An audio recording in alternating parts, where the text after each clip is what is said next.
I'm going to go ahead and call the Education and Youth Committee meeting, Senate Committee meeting to order. Senator Steele, if you would open us up with a prayer.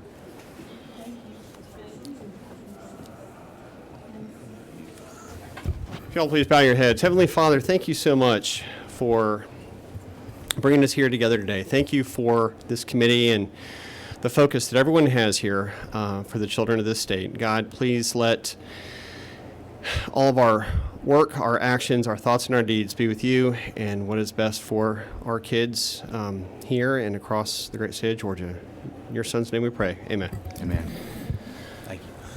We will get started. Let's see. The first bill we're going to switch things up a little bit. It would be SB 170, Senator Alvarez, also known as the chairman of the Hair Caucus. With the Honorable Vice Chair.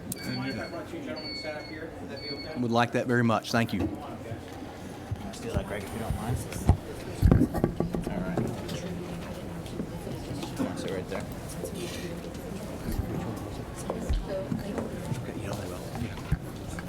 And before we get started, we've got a committee member, Senator Tate, her first meeting attending it. Just wanted to welcome you to the Education and Youth Committee. Glad to have you on the committee. And also wanted to let y'all know we started about 30 minutes late. We ran over on the floor of the Senate, so we've got a hard stop at 4. I did schedule 4 bills. Would love to hear all 4 of them. So if we could keep testimony short where it's possible. Thank you. Thank you, Mr. Chairman, distinguished committee members. It's an honor to be before you today with Senate Bill 170. As a quick background, each one of us has the opportunity to meet with students in our district. Sometimes we go to the schools, sometimes they come down here to the Capitol, or we meet them in another venue. One of the things that I always love to do with students when I meet with them is to give them a homework assignment, sometimes begrudgingly to them when I mention those words. But the homework assignment is pretty straightforward. It's to come up with a great idea for Georgia, whether it be a small idea or a grand sweeping idea, and then send that back along to me. And if it's something that we think really works, that they would help me to draft a bill and get it through the process. And that's exactly what the 2 young men on both sides of me, Jake and Adam, and I'll let them introduce themselves here in a moment, did. I got to meet them last year when they were still in high school. Now they're both in college. And they literally wrote 90% of this bill with a little bit of help from Legislative Council at the end. And I'm very proud because they were passionate about having more student involvement. And when they first talked about the bill, I sent them on a little bit of homework assignment in addition to their bill, which was to go meet with the important folks that would have something to say about that, from the state school board, superintendent's office, to meet with all the key stakeholders, and they did just that. And today you have in front of you what I think is a great bill, which is called Student and Teachers Speak Act. And this provides for the governor to select a student that's going to sit on the state school board as an advisory member. Now, obviously, that person cannot go into executive session or vote, but they will be there modeling the great work done by having the teacher of the year sit on that same state school board. In addition, we have 181 school systems, as we're all aware of, in the state of Georgia.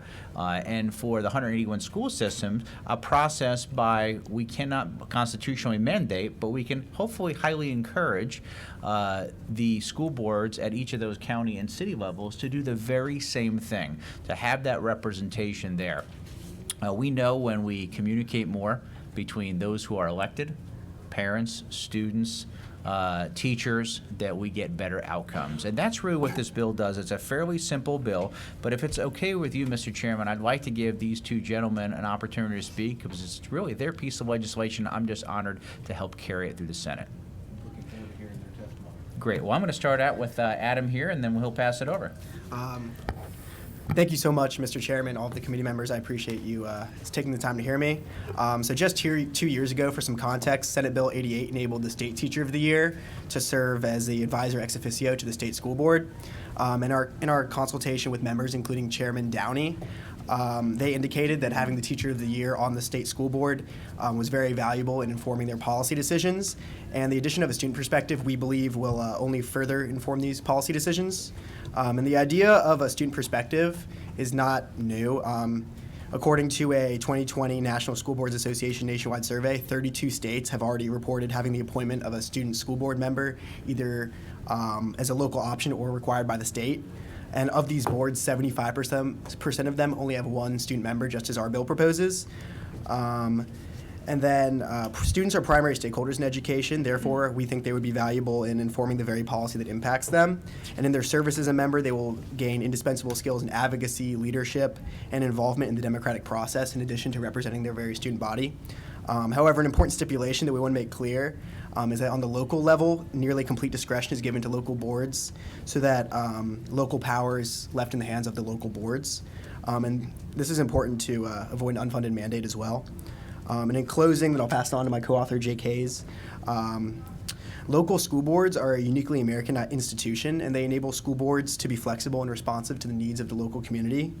And by actively considering student ideas, voices, and viewpoints, we feel that the school boards become more informed and democratic as an institution in itself, and the policy they create will be more informed. Thank you so much. We appreciate your support in the passage of this bill, and I'd be honored to take any questions if you guys have any.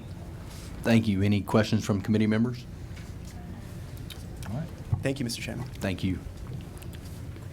Thank you, Mr. Chairman. Thank you, members of the board, and thank you, Senator Albers. So I would like to just kind of give a brief history of the bill from my perspective. So sometime early last year, I found out about the State Superintendent Student Advisory Council. I thought that that was a great idea, so I thought, why not have the State Board of Education have one? So I emailed Mr. Downey, Chairman Downey, and he set up a call with me. So in that call, he, one, said that he really liked the idea, two, told me about the Teacher of the Year being an ex officio member, and then three, he said an offhand remark about we should even have a student up here. And that really kind of stuck with me, and I thought we should have a student up here. So I thought, contact my state senator, write a bill, try and get it through. And I truly believe that this bill will help better inform the board from a classroom perspective, and I think it'll only be helpful. And I truly believe in it, and I would truly appreciate your support. Thank you. Thank you. Any questions from the committee? No.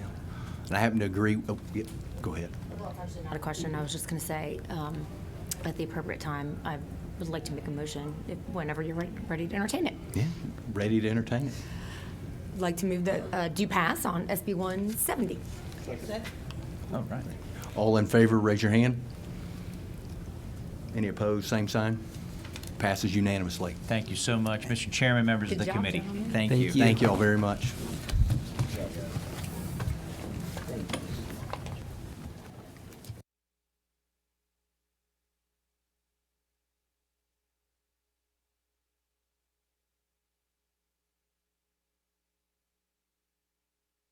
The next bill we're going to call is SB 169. I'm gonna move over there, if that's okay. Yeah. Yes, it is.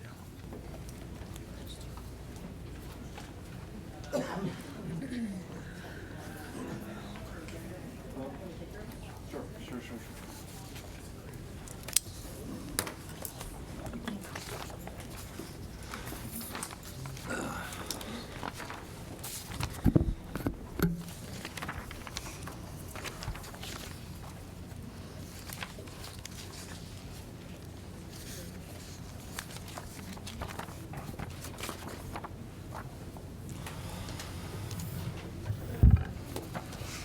Mike, you ready for me? Yes, sir. Go ahead, Mr. Chairman. Thank you, Mr. Chairman. This is Senate Bill 169 we're presenting today, and I would just, really does two things. It just provides for limits on the extension of hearing dates for students' discipline tribunals, and requires a local school system provide appropriate grade level instructional materials to any student subject to an in-school suspension, short-term suspension, or long-term suspension pending completion of a student disciplinary tribunal.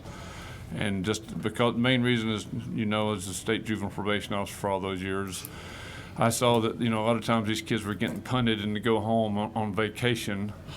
And, it was getting the bad actor out of the school system, or relieve the school system of the bad apple, but yet the kid went home and just did nothing. And so this is just to make sure that work is following that, not just work, busy work, but work that is going to apply to their education and be on par to keep them in their studies as they are in suspension. In waiting on those tribunals, what are some of the timeframes you've seen students have to wait if they get deferred or? We've seen students wait as many as 55 days before they get in for a school disciplinary hearing. And because the state of Georgia doesn't require that children be provided with instructional materials, we have children who have waited out of school 2.5 months with absolutely no instructional materials. And so there's a burden on the parent to figure out, what do I do with my child during this time frame where they're kind of in limbo because the child has not been found to have violated the school code of conduct.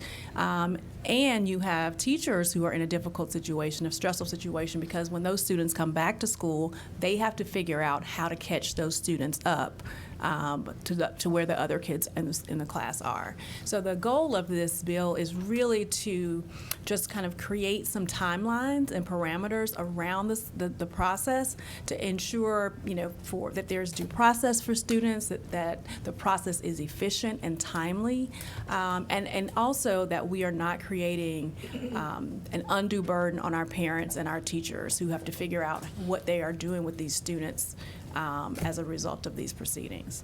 And just for the record, Karen's with Georgia Appleseed, and that's worked with kids and make sure that they got appropriate measures in place. Thank you. Any comments or questions from the committee? Senator Dolezal. Witness 3. Thank you, Mr. Chairman. I was just wondering, and this may not be a problem, I don't know, but line 25 of the bill says no later than 20 school days after. I'm thinking about a scenario where suspension occurs on the 5th day before school lets out for the summer.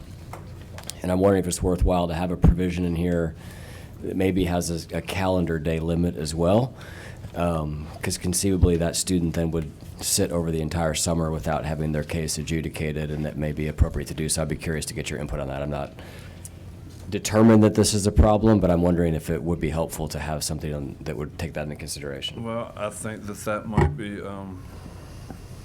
something we could consider, as, to amend if you'd like to. I think it'd be the same. We're doing it's doing the same thing, but just to have a hearing and adjudication being no later than 15, or just a hearing of adjudication, something so we can make sure that it's done. Even if school ends in those last 5 days, you're still held to that 15-day period to adjudicate the matter. Right. We just put the word to adjudicate. Do you have the updated version? Maybe I don't. I don't know. Yeah, he does. It's LC 4913338S, 13338S. No. Okay, because you said 20. Here's the version.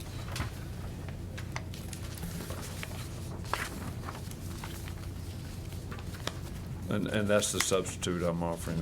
We actually were doing this. Oh, 'cause this doesn't even reference school days. Do what? This does not reference school days at all. It doesn't reference school day. Correct. So yeah, you've solved my concern. Oh, yeah. Preemptively. So Yeah, it just says we had to 15 clean- That was days. part of Yeah. the cleanup. Was Okay, we great. wanted to clarify. No, We'll look at no that. later than 15 days. Yeah. Okay, so it doesn't say. Perfect. Thank you. Senator James. At the appropriate time, I'd like to move to pass. We've got a motion do pass. Do we have a second? All in favor, raise your hand. Any opposed, same sign. Motion passes unanimously. Thank you. Thank you. I voted. Okay. Just from over here. Thank you, Mr. Chairman. Thank you. Thank you. Thank you.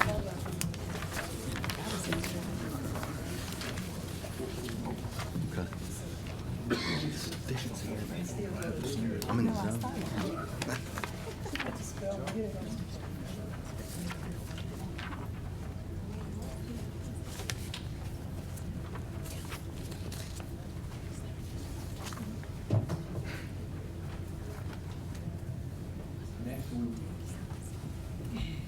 The next bill we'll be hearing is Senate Bill 96.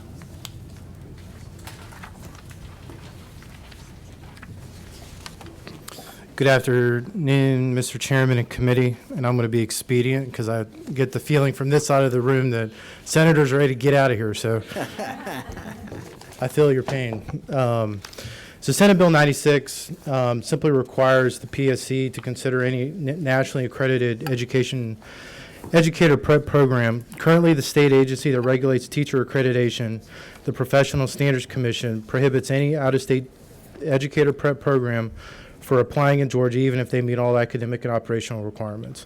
The PSC has also previously restricted for-profit providers from applying. This has made Georgia one of the most difficult states in the country for new educator prep programs to gain certification, and our teacher shortage is as a part of that direct result. The Georgia General Assembly and the governor, Governor Kemp, under his leadership, have led the way in making Georgia a teacher-friendly state, including providing a $5,000 teacher pay raise with an additional $2,000 increase in the upcoming budget. To help retain quality teachers in Georgia. Last year, the governor also opened up opportunities for retired teachers to come back in the classroom in need subjects. And unfortunately, we continue to see a teacher shortage, which I know we've talked about in the Senate amongst many of us. Who will this help? So any provider that can demonstrate academic and operational competency as an educator prep program, including organizations such as Relay Education, who is currently operating in over 20 states, including Georgia.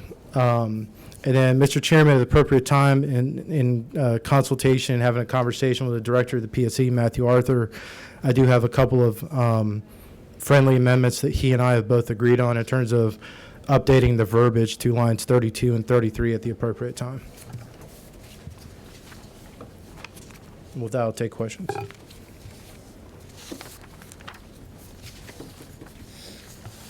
Do we have any questions from committee? 9.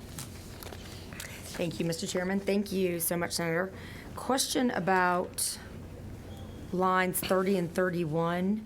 What are the current standards, if any, related to for-profit versus nonprofit teacher certification programs? I'm gonna let a couple of the guests who are with me who are going to speak to this bill maybe touch on Senator Parent's question, if that's okay. Is that okay? Absolutely.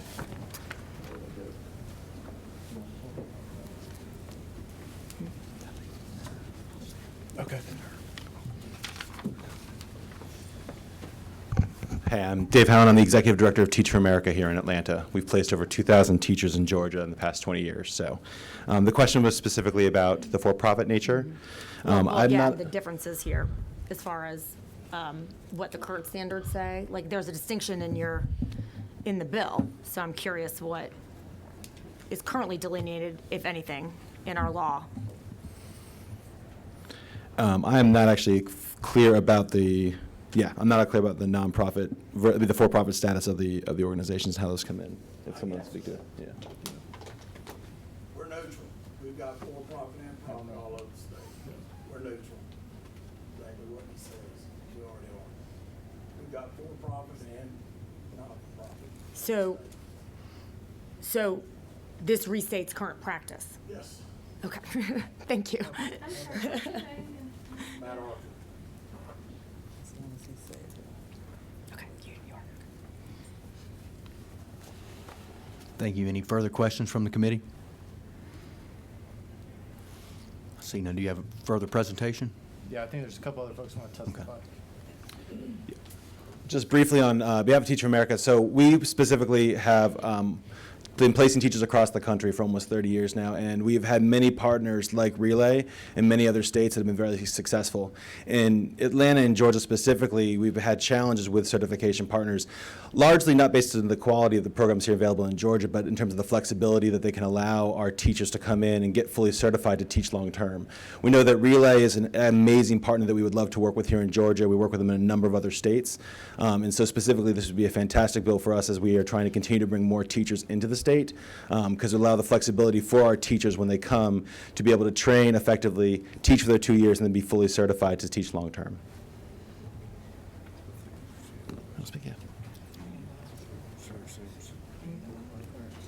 Senator Sims, you have a question? Thank you, Mr. Chairman. My question to the gentleman is, how does the program work? Teach for America. Teach for America is a program where we recruit either recent college graduates or career changing professionals, and we select them to teach in high need schools. Once they're selected to teach, we train them locally we train them locally over the course of 90 days and then help place them in schools, particularly Title I schools. Currently, we place in Atlanta Public Schools, Clayton County Schools, and Fulton County Schools, as well as several state charters.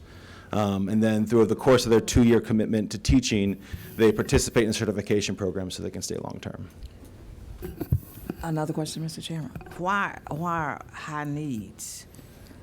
Why high Give needs me- schools? Give me an example of high needs. Yes, so particularly we focus on schools that qualify for Title I and have large numbers of students in poverty, because historically we found that those are harder schools to place and to pull talent into. And so that's where we've been historically placing teachers. And you train them for 90 days only? 90 days is just the start of the training. So the 90 days is when they transition into the state, and then we help them transition into teacher training programs throughout their first 2 years so that they can become fully certified. And so the example of the Relay program that we were referencing is one that allows for both evening and weekend training so that teachers can build their practice in that space and way so they can be in classrooms but also get full certification. Thank you. Yeah. Any further questions from the committee? Thank you, sir. My name is Michael O'Sullivan. I'm with Georgia Can. And in the fall of 2021, Georgia Can commissioned a review by the National Council for Teacher Quality to look into Georgia's requirements for out-of-state educator prep programs and how they compare to others set across the country. And while the states nationwide, including Georgia, have taken laudable steps to regulate and weed out low-performing programs, Georgia actually remains an outlier in regulations that potentially might restrict high-performing programs from becoming approved in the state. And their analysis essentially found that we have several regulations that would do not relate to academic or fiscal operations, but would still hold a high-quality program from being able to be licensed and approved as an in-state provider here in Georgia. And while our however, quality-blind blanket restrictions on programs from outside of the state risk barring effective programs from expanding to serve the unmet needs of our state for teachers. So, this is a good bill that will allow a high-quality out-of-state provider from being able to seek approval. They would still have to be licensed and approved by the Georgia Professional Standards Commission. This is merely a path to submit an application for approval as an in-state provider. So, what exactly are the, you mentioned restrictions. What restrictions, burdensome restrictions do we have that are such a hindrance? So Georgia's the only state in the country, and they looked at all 50 states and the District of Columbia. We're the only state in the country that requires both the president and or the CEO of an out-of-state institution to actually reside in the state of Georgia. So there are schools that might have a officer in another state, and if that is the case, they're not eligible to apply for an in-state license, even if they are operating in the state of Georgia with Georgia teachers, being trained here, training Georgia students. All right, thank you. Thank you. Any further questions from the committee?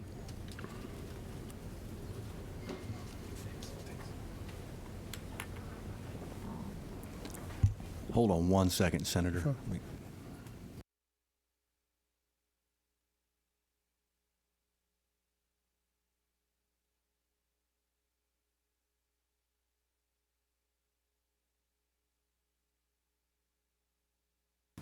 Thank you all for your patience. So I've got to go down to the third floor and vote for my DOT member. So I have to step out for a minute. So I'm going to hand the meeting over to my vice chairman, Senator Payne. Thank you all. I'll be back in just a minute.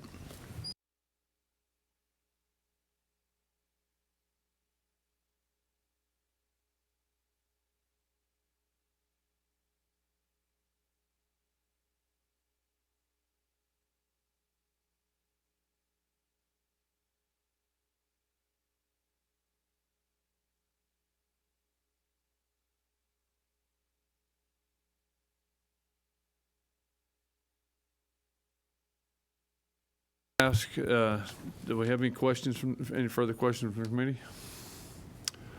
What is the will of the committee? Oh, you wanted to. Oh, I'm sorry. And I apologize, I don't have this already ahead of time, but I do have 2 edits or amendments to lines 32 and 33. I'll read off when you're ready or your team's ready. Are you getting this down? Yeah, we're ready. Okay. Go ahead. So under line 32B, it should state, or what I'm proposing that it state is consider for in-state certification, nationally accredited teacher certification programs outside the state. So we're basically adding for in-state certification. And then line 33, the beginning of the sentence starts with which are state-sponsored and. So adding are state-sponsored and for lines 33.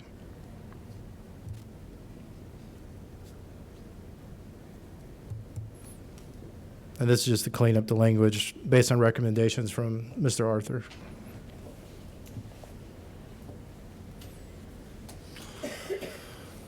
And so I guess does somebody need to, yes, I can make a motion, Mr. Chairman, if you'd like.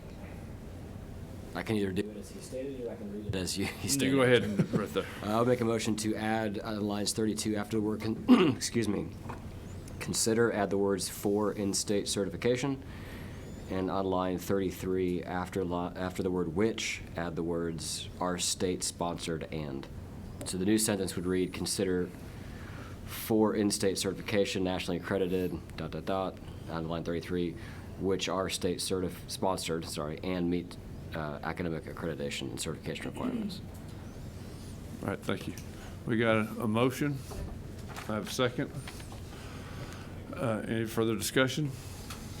All those in favor, please signify by raising your hand. 1, 2, 3, 4, 5. And your motion passes. Thank you, Mr. Chairman and committee. Votes against. Oh, I'm sorry, imposed, I'm sorry. Oh, that was just the. It was the amendment. Vote. That was just, that was the amendment. I will, Yeah, she made a motion to pass, and then we, second. He motioned. As amended. yeah. As amended. She made a motion, okay.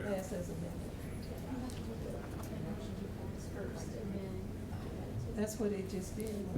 No, he motioned for the amendment. That was for the amendment. But you have to do that after. You don't, so you. Right. So now I'll accept the will of the committee as amended. So you have to motion do pass, not vote on the do pass. Vote on, then motion on the amendment, vote on the amendment. Okay. I was out of turn. It's my bad. All right. Let's get back in session. So we have okay, we have motion to pass. Now, is there, now your motion to amend. Mr. Chair, I'll make a motion to amend to add the words for in-state certification after the word consider on line 32, and adding the words are state-sponsored and after the word which on line 33. And do I have a second on the motion to amend? Okay, we have the second on the motion to amend. All those in favor of amending, please raise your right hand. 1, 2, 3, 4, 5. You don't. Huh? You don't. Oh, well, I'm sorry, I was just, I'm like a teacher. I'm just trying to, all right, did you have your hand up, Senator Powell Sims? Yes? No? Okay, all those opposed? Okay, we have, did you get that? Okay, the amendment passes, and so now we are voting on the substitute, the committee substitute, the bill as amended by substitute. So, do I have a, okay. No, you can vote. Okay, we have a motion on the committee, to the committees, do pass by committee substitute. Do I have a second? Second. I have a second. All those in favor signify by raising your hand. 1, 2, 3, 4. All those opposed? 4 to 2. And your measure passes. Thank you, sir. Thank you, committee.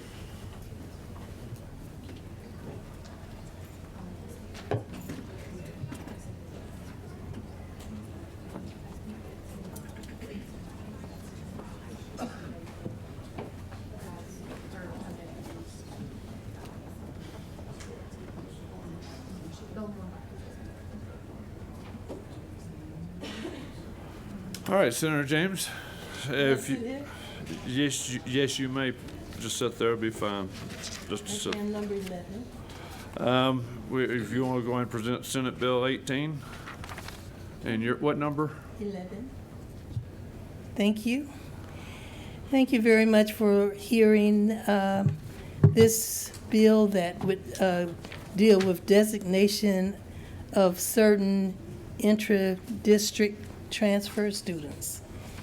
What this bill would do is allow a student who elects to enroll in a school other than his or her assigned school to complete all grades at that school so long as the student continues to reside in that school system and district. So under the current paradigm, a parent has little or no decision-making authority as to whether or not their children remain in a public school that they attend.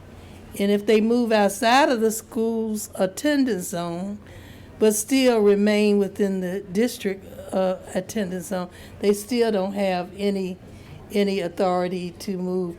In fact, many have said that if they use their cousin's address or somebody, they could get fined or even go to jail.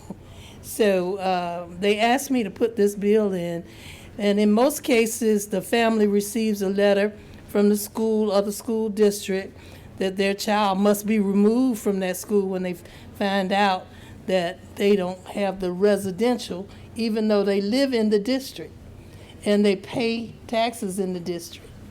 So little to no thought is given to the particular family situations, because different families have different problems getting them to school. And then also there's divorces, a new job opportunity, financial distress, or even death in the family that precipitates a move in trying to navigate some of life's circumstances and situations, to simultaneously have to deal with having a child to withdraw from a school, which is, of course, stressful.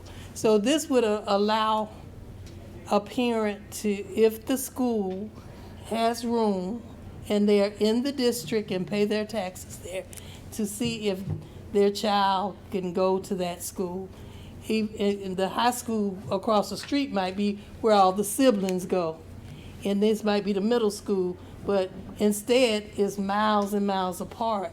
So now they're trying to make sure that they can try to work together. And then some teachers teach at the school, and in the past we've, especially in Atlanta public schools, because I grew up with two Atlanta public school teachers as my parents, and you could your child could enroll in that school and take those classes. So that's all this would do.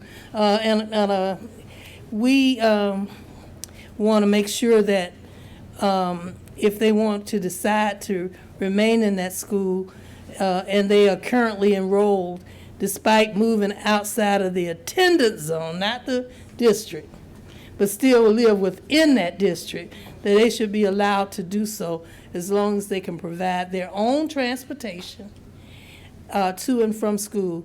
There's no additional cost for the school and the district because the family is already enrolled and paying taxes in that district and factored into the numbers projected for that district. So ultimately, parents and families should be decision makers and not an administrator or a school district who many times are not cognizant of all of the reasons why this child could come closer to their parent. Okay. Thank I you. guess Senator Dolzell, you had a question? oh no. I do. Thank you, Mr. Chairman. I love, Senator, what you're trying to do here, so thank you for trying to empower families and recognizing that there often are mitigating circumstances we may not understand. Two things you mentioned that I don't think are in the bill. I mean, if you could just point them to me where they are if I missed them. But you said if the school has room, which for my district would be a concern because many of our schools are over capacity. I don't actually see any sort of capacity provision, and I don't see a transportation provision either. So I don't want to unintentionally require districts to send, I'm thinking about Fulton County, student moves from Milton down to Buckhead. Well, I guess that'd be Atlanta Public Schools, but student moves from Milton to wherever, and we're having to send. So I think the transportation thing would be needs to be addressed. I don't see it in here. But the other thing that I'm thinking about, and again, this may be somewhat specific to fast-growing school districts, but we have to redistrict in Forsyth County seemingly every 5 to 7 years, and we're moving whole neighborhoods out of subdivisions, if you will, from one elementary school into another, from one middle school into another, and oftentimes they don't want to leave. And so I think that what this bill would allow would be for that entire neighborhood to stay, which potentially would really handcuff the school districts in making what are sometimes pretty unpopular decisions around redistricting. Sometimes, frankly, they may be the wrong decision. But I know that for us, when we open a new high school, for example, and we've opened 2 of them within the last 6 years, we're doing these massive shifts. And so I think you're trying to solve for maybe more boutique situations, if you will. But the bill as written, I think maybe needs to contemplate the redistricting process as well. Well, let me address that part first. If a new high school is built, then of course they're going to redirect. And that is when the parent could apply, but before they could even get accepted, all of them couldn't get accepted. The school has to say whether they have room for it, for that child, and they would accept that child. And that is written in here. And the first thing, I think, let's see, shall assume the responsibility. I didn't see anything in here about capacity, which that would alleviate maybe the concern, but I didn't see it. And maybe I have a different version of the bill again. Oh, boy. But I'm trying to read it. 15 and 16. Well, I tell you what, the pastor of this committee, I think, based on this, because I think there are some legitimate concerns we will make sure we get right. And I think what you're trying to do, I think we'll just do a hearing only on this today, and so we can sit down at the table and come back and make sure we get in there what we need to get in there. And I think we got time to do that, but just to make sure we get it right. But please, Mr. Chairman, don't hear my questions as anything other than I think the intent of the author is phenomenal, and it's very thoughtful. But I just want to make sure that we don't cause any ripples that we're all going to hear about after we pass this. Well, I sat with a bunch of teachers and some of the staff, the school bus drivers, and that was their concerns. And some of them, and then one gentleman that was a teacher that had divorced, and he still lived in the same district as his wife and children, but he's the one that has to take them to school and pick them back up. And then he has to go to the other, 10, 12 blocks away, a few miles away, to go to his school. And he was just saying that it would be so much more convenient if they could be moved. And so that's what we're intending to do. Mr. Chairman, I guess I would ask our one attorney on this committee, if I do see transportation reference in line 17. So Senator Parent, do you think that would cover? Well, we do see, as Senator Echols pointed out, we do see space and transportation referenced in existing law. But we would need to chase down whether or not that is properly referenced back, and I haven't had a chance to read it in detail to know whether or not that takes care of it. And you had a question come up? Yes, so I'm number 4. So I have a son we live in Hall County, and he goes to a school outside of our school attendance zone. So we fall under the current law right now. So I appreciate what you're doing, because when he moved from elementary school to middle school, we had to reapply again and keep our fingers crossed that he got into the middle school with his peers. So I appreciate that. I'm concerned that compelling when one family member is accepted because there's space in that class, that the whole family then can come. I'm afraid that may be putting too much of a burden on that school, but it is the responsibility of the parent to provide transportation. I have to drive him to school and we have to pick him up every day. The school system doesn't provide that transportation for him. So that's my concern with the siblings. But I do think, I fully support that once they're in, they stay in that cluster until they graduate or elect to move out of that school. Well, I think. Well, when it comes, if you, we thought about that, and when it comes to siblings, when they're making the request to all be in a certain school, all of their names would be there. The school would have to say they have room for them and accept them, or none of them could come if they made the request in a solid one application. I had kids in 2 different schools. Oh. So I mean, we were all over the place, but I mean, that would simplify things. I just want to make sure that they are accepting all of the children, not just one, and then by default, they all get to go there. That's one thing I want to make sure that we stipulate that. That is what we intended to do in this.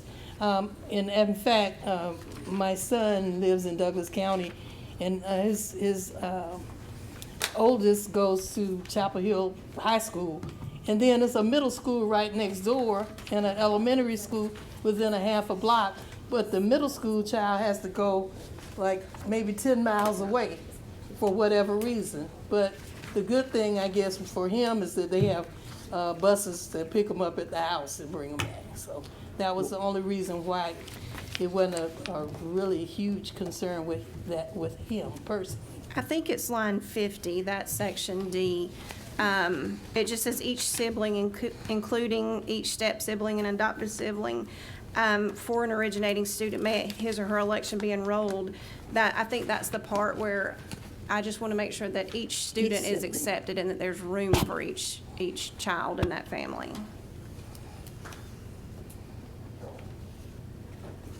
And that is when I talked to the lawyer that was one of the people in our group and asked them what could we do to make sure. And then that's when they assured me that the request would not be, if you want the siblings too, you'd have to request it all at one time. They'd have to approve whether the students could go there, all of them. So then if they didn't accept all of them, they would not accept one.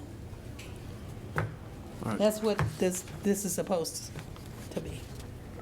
Any other questions? I got one, Mr. Chairman. Yes. Senator James, did you, and thank you for working on this, another topic I wanted to add to our conversation is, does this contemplate schools, because I see that the definition of cluster includes charter schools, and there are some that are lottery-based.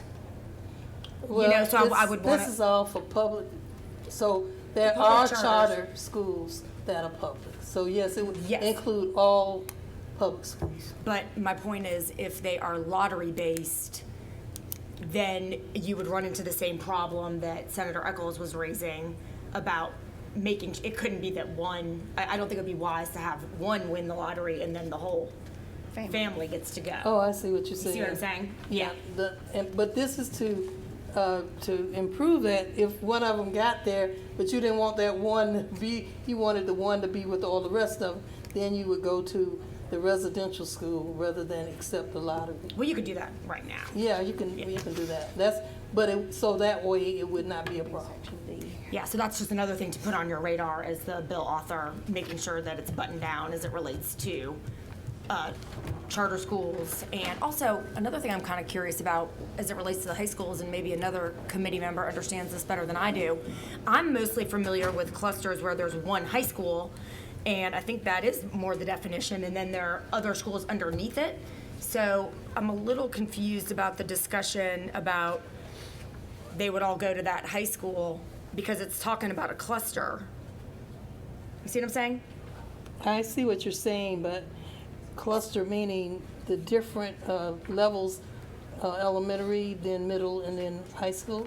Is that what I'm calling cluster? It says, any originating students may matriculate to any high school within the same cluster.